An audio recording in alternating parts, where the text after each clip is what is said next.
नमस्कार दोस्तों, स्वागत है आपका स्टडी विद वीके सर पर। दोस्तों, अपन ने पिछली कक्षा में चर्चा कर ली थी वर्णों के भेद के बारे में। तो वर्णों के दो भेद बताए थे आपको, स्वर और व्यंजन। ठीक है, फिर स्वरों का वर्गीकरण किया था, ह्रस्व दीर्घ प्लुप्त। ठीक है, अब आज अपन पढ़ेंगे ह्रस्व दीर्घ प्लुप्त स्वरों का वर्गीकरण। ठीक है, तो आज अपन देखते हैं ह्रस्व दीर्घ प्लुप्त स्वरों का वर्गीकरण। ठीक है, इनको तीन भागों में बांटा गया है। इनको तीन भागों में बांटा गया है। तीन भागों में बांटा गया है। ठीक है, पहला है उदात्त उदात्त स्वर। ठीक है, दूसरा है अनुदात्त अनुदात्त स्वर। ठीक है, तीसरा है स्वरित तीसरा है स्वरित। ठीक है, इनके बारे में आज अपन चर्चा करेंगे। ठीक है, पहला देखते हैं उदात्त स्वर, यानी कि प्रत्येक स्वर उदात्त होता है, अनुदात्त होता है और स्वरित होता है। ठीक है, तो फर्स्ट देखते हैं अपन उदात्त।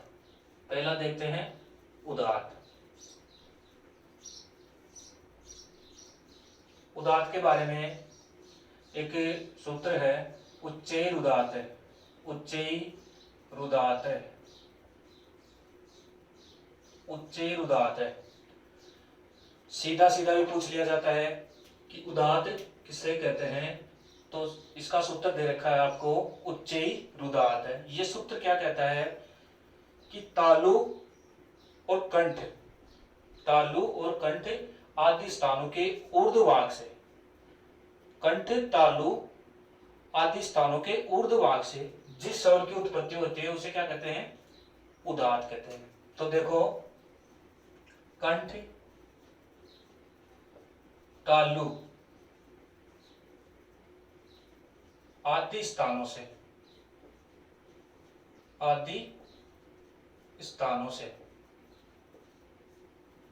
कंठ तालु आदि स्थानों से ऊपरी भाग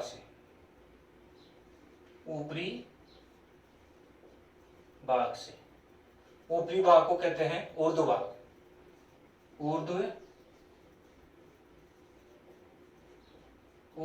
भाग। यानी कि कंठ तालु आदि स्थानों से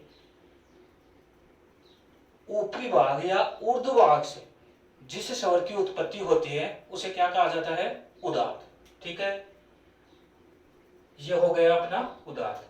उदात्त में जैसे देखो, ये अ है, स्वर है। ठीक है, उदात्त में कोई चिन्ह नहीं आएगा, तो उदात्त के लिए कोई चिन्ह नहीं आएगा।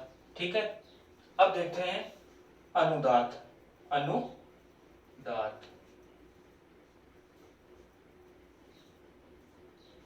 अनुदात्त देखते हैं। अनुदात्त में निच्चेर अनुदात्त है। ठीक है, ये निच्चेर अनुदात्त क्या कहता है कि कंठ तालु आदि स्थानों से कंठ तालु आदि स्थानों से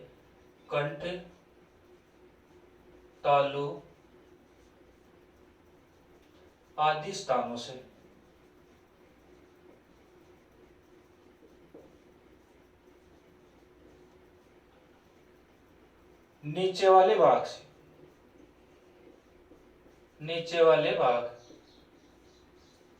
भाग को क्या बोलते हैं, अधोभाग। यानी कि कंठ तालु आदि स्थानों से नीचे वाले भाग से जिस स्वर की उत्पत्ति होती है उसे क्या कहा जाता है, अनुदात्त स्वर कहा जाता है। ठीक है, तो अनुदात्त स्वर के लिए एक चिन्ह का प्रयोग किया जाता है। ठीक है, ये नीचे जो पड़ी रेखा है वो अनुदात्त स्वर कहलाता है। पड़ी रेखा, ये नीचे जो पड़ी रेखा है, पड़ी रेखा नीचे, ये अनुदात्त को दर्शाती है। ठीक है, और उदात्त में कोई चिन्ह का प्रयोग नहीं किया जाता। ठीक है, अब आता है तीसरा स्वर अपना, स्वरित। तीसरा कौन सा है, स्वरित है। तो इसका क्या है, इसका है समाहार समाहार स्वरित। समाहार स्वरित का मतलब है कि जिसमें उदात्त का और अनुदात्त का इन दोनों के वर्ण भेदों का समावेश होता हो, इन दोनों का वर्ण भेदों का समावेश होता हो, वो क्या कहलाता है? स्वरित स्वर कहलाता है। ठीक है, उदात्त और अनुदात्त के वर्ण धर्मों के समावेश को क्या कहा जाता है?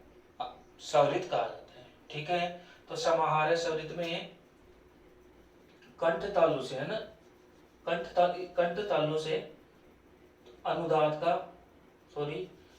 का उदात्त और अनुदात्त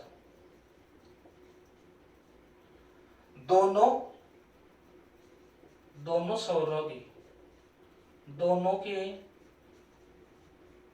वर्ण धर्मों का समावेश, यानी कि उदात्त अनुदात्त दोनों के वर्ण धर्मों का समावेश जहां होता है वो स्वर कौन सा होता है? वो स्वर होता है स्वरित।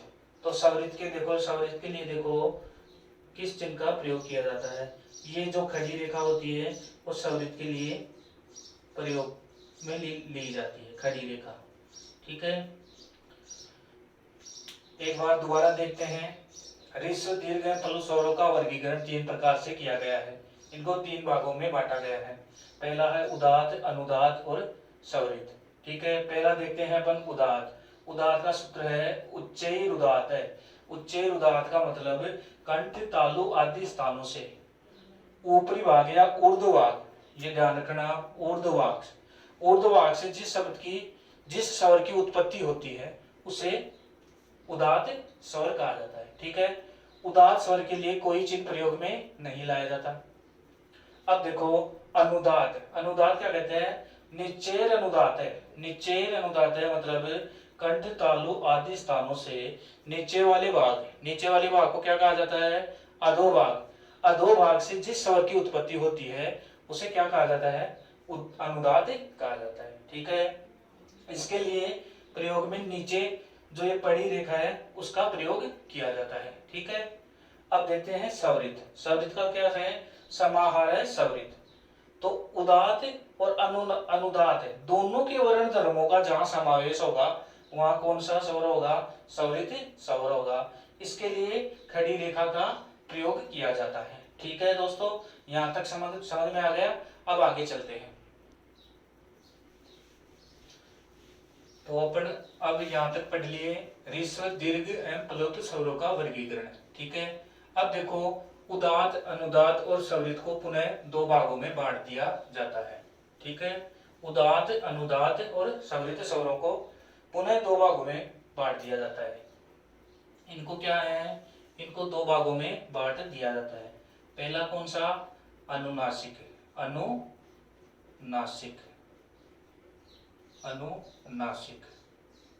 ठीक है, पहला कौन सा हो गया? अनुनासिक। दूसरा भाग कौन सा हो गया?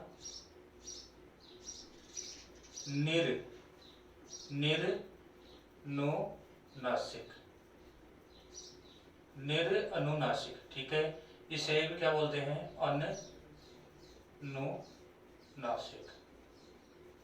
एक ही बात है दोनों को, अनुनासिक या अनुनासिक बोला जाता है। ठीक है, अब देखो इनको 2 भागों में बांट दिया।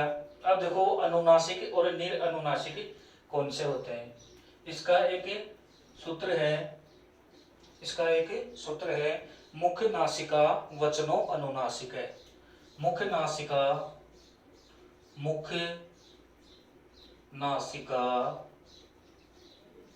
वचनो अनुनासिका। इसका क्या है कि मुख नासिका वचनो अनुनासिक है। ठीक है, इसका मतलब क्या है कि मुख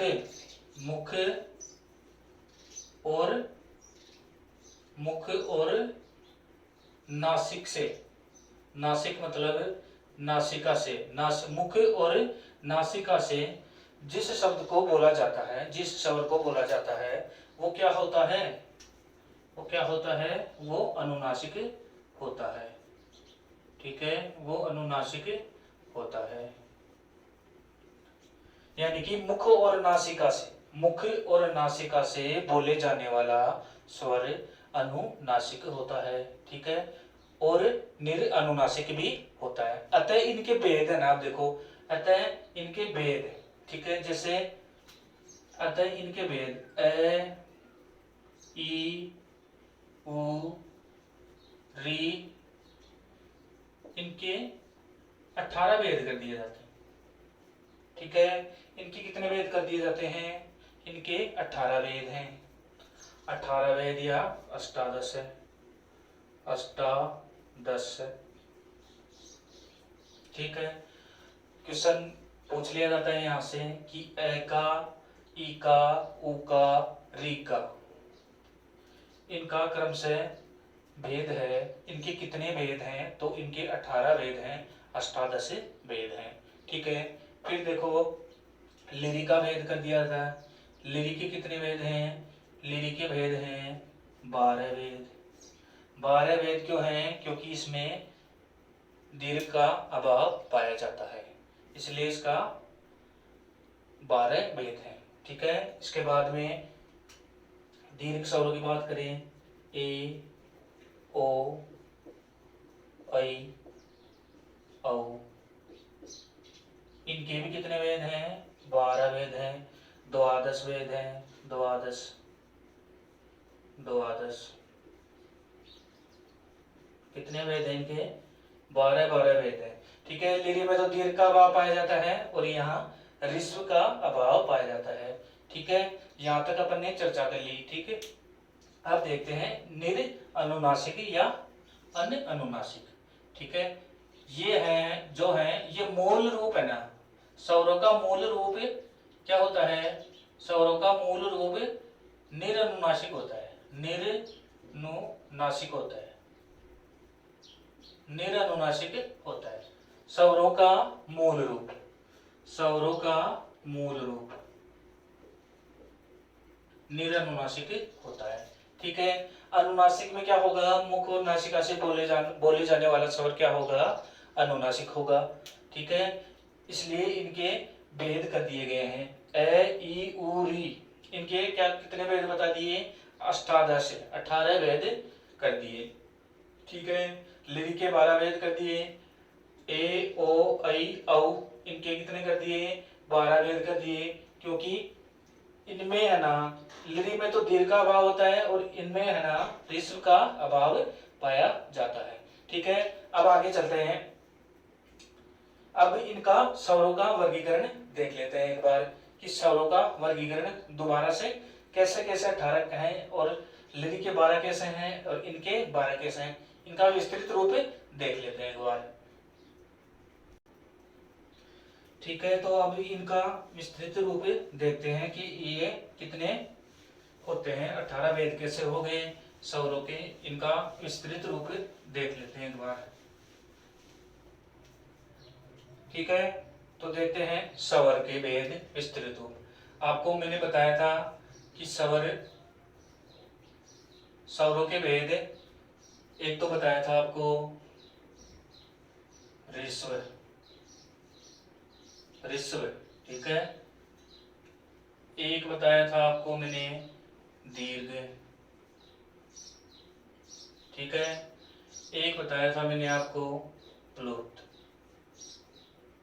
ठीक, ये 3 स्वर बताए थे मैंने। ऋस्व यानी एक मात्रा का समय लगे जिसमें, वो क्या है, ऋस्व।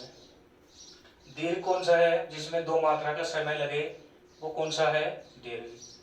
3 मात्रा का समय लगे, वो प्लुत।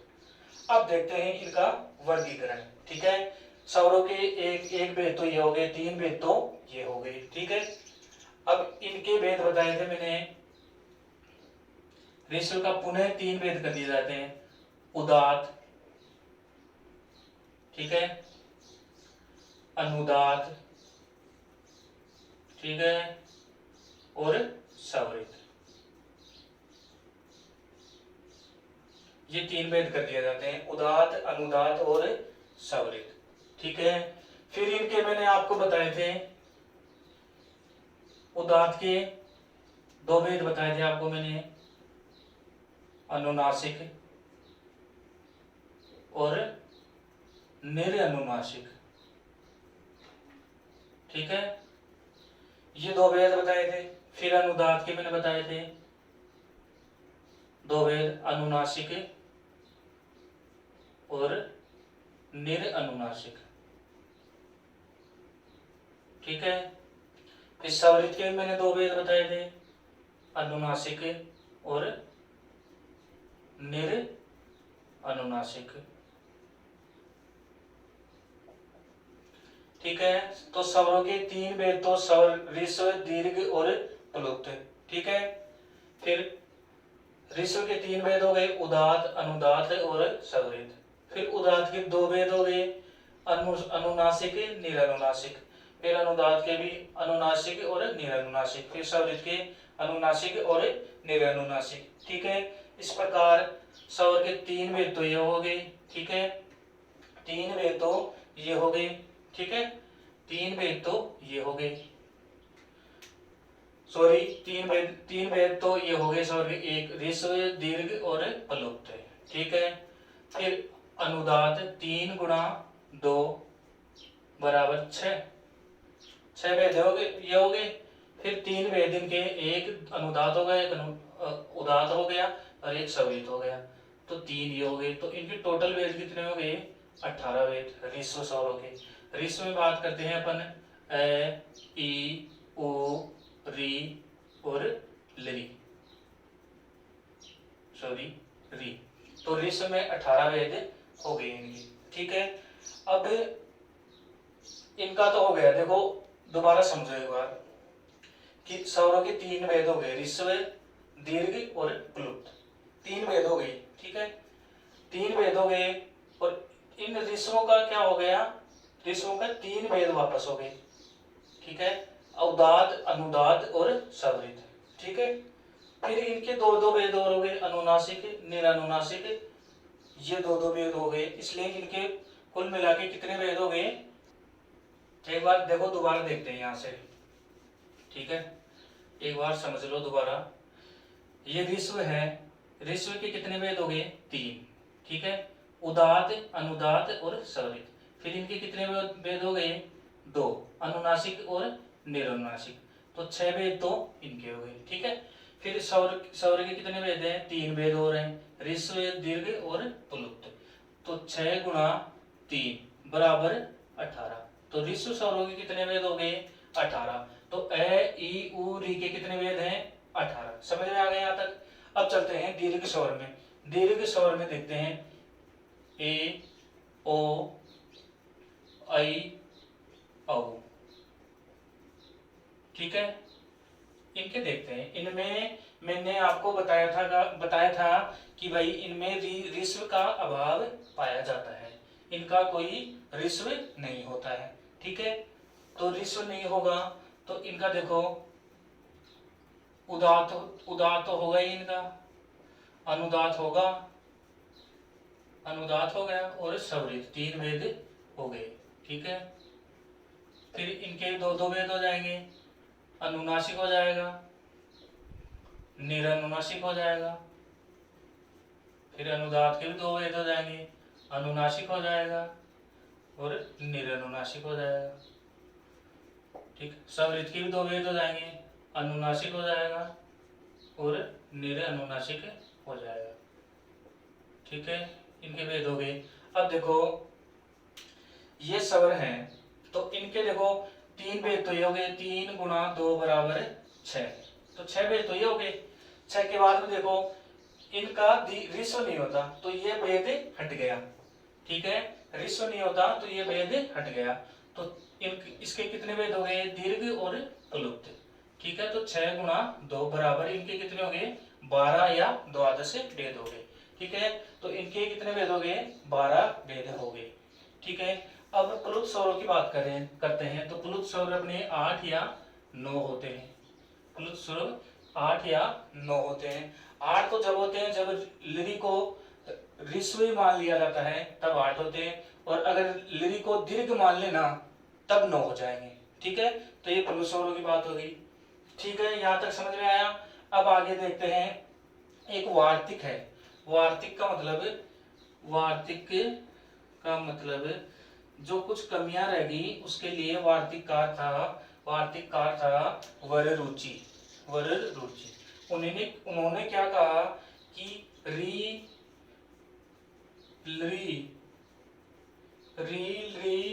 वर्णियों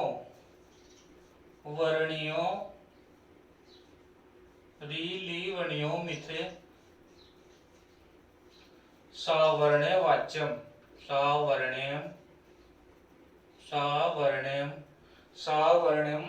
वाच्यम।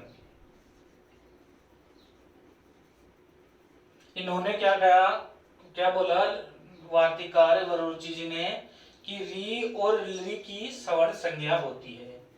री और ली की सवर्ण संज्ञा होती है। सवर्ण संज्ञा, जब अपन सवर्ण संज्ञा प्रकरण पढ़ेंगे तब आपको बता दिया जाएगी कि सवर्ण संज्ञा क्या होती है, कि री और ली की सवर्ण संज्ञा होती है।